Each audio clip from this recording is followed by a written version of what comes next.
ভোটের ডিউটি শেষ হতেই অ্যাকশন মোডে শিলিগুড়ি মেট্রোপলিটন পুলিশ। গভীর রাতে দেশি পিস্তল নিয়ে ঘোরাফেরা করছিল যুবক। খপাত করে ধরল ভক্তিনগর থানার অ্যান্টি ক্রাইম উইং এর পুলিশ। একদিকে দুষ্কৃতীদের দৌরাত্ম্য, অন্যদিকে পুলিশ ফাঁদ পেতে একের পর এক দুষ্কৃতীদের হেফাজতে নিচ্ছে। অসামাজিক কাজে বাধা দিতে বদ্ধপরিকর নয়া সরকার। নির্দেশ মেনে পুলিশও অ্যাকশন মোডে। সরকার বদল হতেই দুষ্কৃতীদের দাপাদাপি বন্ধ।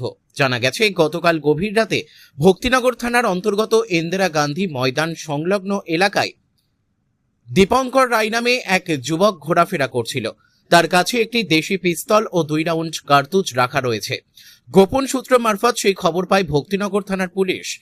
তৎক্ষণাৎ অভিযান চালায় ভক্তিনগর থানার অ্যান্টি ক্রাইম উইং এর পুলিশ এবং হাতিনাতে পাকড়াও করে দীপঙ্করকে। তাকে হেফাজতে নিতেই তার কাছ থেকে উদ্ধার হয় একটি দেশি পিস্তল এবং 2 রাউন্ড কার্তুজ। এর আগেও দীপঙ্করের বিরুদ্ধে অভিযোগ দায়ের করা হয়েছিল বলে পুলিশ সূত্রে খবর। পুলিশ গ্রেপ্তারও করেছিল। এরপর ছাড়া পেতেই আবারও দুষ্কৃতিমূলক কাজে যোগ দেয় সে। ধৃতকে আজ জলপাইগুড়ি আদালতে তোলা হয়। কি উদ্দেশ্য নিয়ে ওই এলাকায় ঘোরাফেরা করছিল ধৃত যুবক?